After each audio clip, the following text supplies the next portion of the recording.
Amazing info के मुअज़्ज़िज़ नाज़रीन, पाकिस्तान के चप्पे चप्पे से सही और सच्चे मानों में मोहब्बत करने वाले बहादुर और निडर जनरल परवेज मुशर्रफ, जिन्हें वफात के बाद पूरे फौजी एजाज के साथ दफनाया भी जा चुका है। इंतहाई अफसोस से कहना पड़ रहा है कि हमसाया दुश्मन मुल्क के लोगों के अलावा पाकिस्तान के लाखों लोग भी वतन की सरहदों की हिफाजत के लिए अपनी जान हथेली पर रख कर 3 जंगें लड़ने और गाजी बनकर दुश्मन से कभी शिकस्त न खाने वाले परवेज मुशर्रफ का न सिर्फ बुरे अलकाबात से याद कर रहे हैं, बल्कि पाकिस्तान की पार्लियामेंट का तो ये हाल है कि पार्लियामेंट में मौजूद कुछ लोगों ने तो हर हद पार करते हुए इनके लिए मगफरत की दुआ करने से भी इनकार कर दिया। लेकिन दोस्तों, क्या आप जानते हैं कि अल्लाह पाक ने परवेज मुशर्रफ को चंद ऐसे नेक और अजीम काम करने का मौका फराहम किया जिनकी हम और आप अपनी जिंदगी में सिर्फ ख्वाहिश ही कर सकते हैं। आज हम आप लोगों को जनरल परवेज मुशर्रफ के एक ऐसे ही नेक और अजीम कारनामा के बारे में बताने जा रहे हैं, जिसके बारे में जानकर आप न सिर्फ मरहूम परवेज मुशर्रफ को सैल्यूट पेश करेंगे बल्कि उनकी मगफरत के लिए दुआ गो भी होंगे। तो आइए वीडियो का बाकायदा आगाज करते हैं। अमेजिंग इन्फो यूट्यूब चैनल के चाहने वालों, दरअसल जनरल परवेज मुशर्रफ के अजीम कारनामे का आगाज उस वक्त होता है जब 70 की दहाई में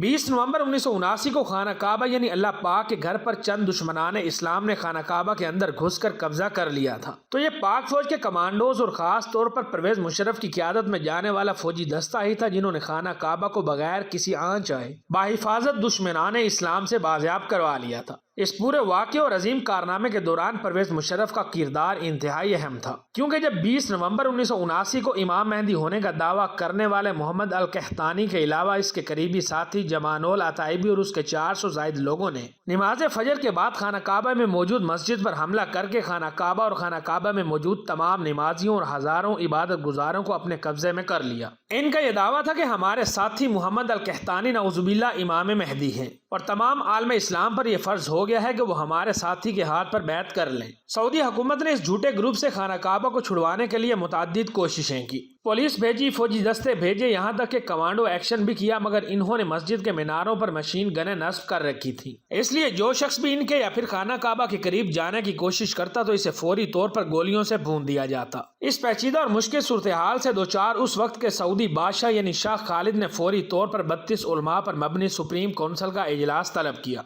यूं इजलास में मुशावरत के बाद नेटो ममालिक बशमूल फ्रांस, रूस, अमरीका और मुस्लिम ब्रदर ममालिक खास करके पाकिस्तान की मुसल्लह अफवाज से मदद की दरख्वास्त की गई। कहा जाता है कि जब मुतअद्दिद नेटो ममालिक के अलावा अपने आप को सुपर पावर कहलाने वाला अमेरिका भी कब्जा ग्रुप से खाना काबा को बाजियाब ना करवा सका, तो पाकिस्तान के उस वक्त के आर्मी चीफ जनरल ज़ियाउल हक ने SSG कमांडोज का एक बहादुर, निडर और ज़हीन दस्ता तैयार किया और फिर उसे हरम की हुर्मत और पासबानी को बचाने के लिए भेजा गया। कहा जाता है कि इस दस्ते की क़यादत उस वक्त जनरल परवेज मुशर्रफ कर रहे थे, जिन्होंने इस अजीम ऑपरेशन से पहले अपनी कायदाना सलाहियतों को बरोए कार लाते हुए पहले तो अपने कमांडोज दस्ते को खाना काबा की हिफाजत के लिए जान देने पर आमादा किया और फिर तमाम कमांडोज को निहायत ही कम वक्त में ऑपरेशन की बाकायदा मनसूबा बंदी से आगाह किया। इस मनसूबा बंदी के तहत पाक फौज के कमांडोज ने परवेज मुशर्रफ के साथ मिलकर जहानत का बेहतरीन इस्तेमाल करते हुए जैली इमाम मेहदी का दावा करने वाले मोहम्मद अल कहतानी और उसके स्नैपर से निपटने के लिए चालाकी से एक इंतहाई अजीबो गरीब तरकीब इस्तेमाल की,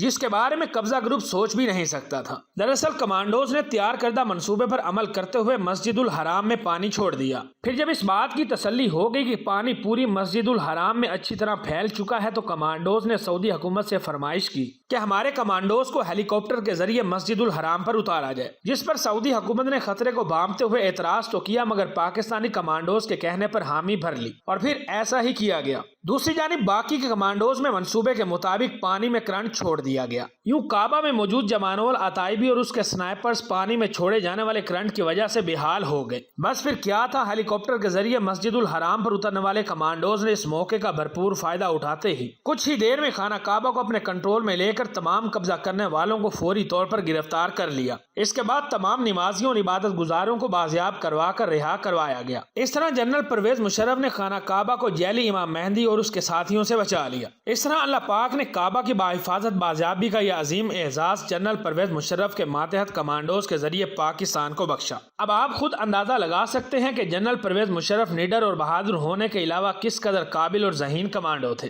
یاد رہے کہ 20 نومبر 1979 کو شروع ہونے والی یہ قبضہ گروپ کی لڑائی 4 دسمبر 1979 کو یعنی تقریباً 15 دن کے بعد ختم ہوئی تھی، جس میں پاکستان کے علاوہ فرانس، سعودی عرب، دیگر ممالک اور ان کی مسلح افواج نے بھی اپنا حصہ ڈالا تھا۔ 15 دن کی اس لڑائی میں سینکڑوں لوگ مارے گئے، جبکہ 1 لاکھ یا اس سے بھی زیادہ لوگ مسجد الحرام میں محصور ہو کر رہ گئے تھے، مگر پاکستانی کمانڈوز نے لازوال ہمت اور بہادری کا مظاہرہ کرتے ہوئے خانہ کعبہ کو بچا لیا تھا۔ کہا جاتا ہے کہ خانہ کعبہ کو بچا لینے کے بعد پرویز مشرف نے خانہ کعبہ کی چھت پر کھڑے ہو کر اذان بھی دی تھی، جبکہ حملہ آوروں کی قیادت کرنے والے جہمان بن محمد بن سیف العتیبی کا تعلق نجد کے ایک بدو قبیلے سے تھا، اور یہ سعودی عرب کے معروف عالم دین عبدال بن عزیز کی تعلیمات سے نہایت متاثر تھا۔ اسے بعد میں سعودی حکومت نے اس کے ساتھیوں سمیت پھانسی دے دی تھی۔ واضح رہے کہ یہ مشہور عالم دین 1940-1950 کی دہائی میں سعودی عرب کو جدت پسندی کی طرف پرگامزن کرنے کی شاہی کوششوں کے سخت خلاف تھا۔ یہی وجہ ہے کہ وہ شاہی کوششوں کے خلاف کھل کر تنقید کیا کرتا تھا۔ دوستو، اس کے باوجود بہت سے لوگ ایسے ہیں جو آج بھی یہ کہتے دکھائی دیتے ہیں کہ جنرل پرویز مشرف نے ایسا کچھ نہیں کیا تھا۔ ان لوگوں کے مطابق اس آپریشن میں صرف 3 فرانسیسی کمانڈوز نے حصہ لیا تھا، جنہوں نے پہلے خانہ کعبہ کی دیواروں میں بارود سے سوراخ کیے، پھر بے ہوشی کی گیس چھوڑ دی، جس کے نتیجے میں قبضہ کرنے والے نیم بے ہوش ہوئے تو انہوں نے فوراً ہلہ بول کر انہیں قابو کر لیا۔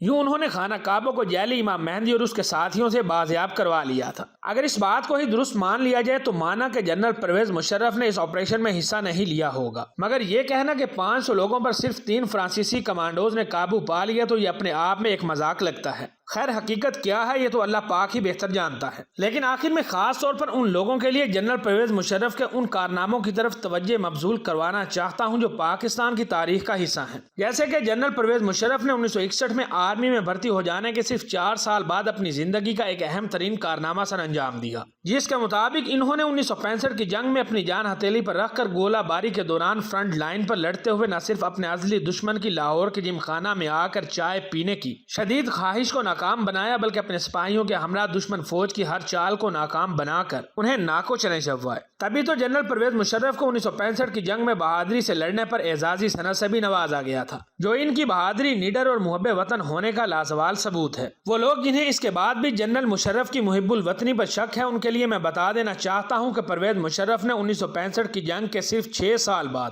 یعنی 1971 میں ایک بار پھر پاک فوج کے سپاہیوں کے ساتھ مل کر میدان جنگ میں جواں مردی سے لڑتے ہوئے اپنے سر دھڑ کی بازی لگاتے ہوئے مشرقی پاکستان کو پاکستان سے الگ ہونے سے بچانے کی ہر ممکن کوشش کی تھی، جس میں وہ بدقسمتی سے پوری پاک فوج کی طرح کامیاب تو نہ ہو سکے، مگر انہوں نے دشمن کے دانت کھٹے کرنے میں کوئی کسر نہ چھوڑی۔ یہی وجہ ہے کہ 1971 کی جنگ میں حصہ لینے والے کئی بھارتی فوجی افسران آج بھی پرویز مشرف کی بہادری کا اعتراف کرتے ہیں۔ پھر بھی اگر کسی کو مشرف کی محب الوطنی پر شک ہے تو وہ کارگل کی جنگ اٹھا کر دیکھ لیں، جب جنرل مشرف نے اپنے بلبوتے پر 3 مئی 1999 میں کارگل کے محاذ پر دشمن سے 1971 کی جنگ کا بدلہ لینے اور کشمیر کو بھارت سے ہمیشہ کے لیے آزاد کروا کر پاکستان کا حصہ بنانے کے لیے بہترین جنگی چال چلی تھی، مگر افسوس کہ اس وقت کے وزیر اعظم نواز شریف نے امریکہ اور دنیا کے دوسرے ممالک کے کہنے پر سر نیڈر کرتے ہوئے فوج کو ہتھیار ڈال کر واپس آنے کا حکم دے دیا تھا۔ یوں جنرل پرویز مشرف کا 71 کی جنگ کا بدلہ لینے اور بھارت کو کارگل کے محاذ پر دبوچ کر کشمیر کو آزاد کروانے کا سنہری خواب ادھورا رہ گیا تھا، اور اس بات کا اظہار پرویز مشرف خود ایک نہیں بلکہ کئی انٹرویوز کے دوران کرتے رہے ہیں۔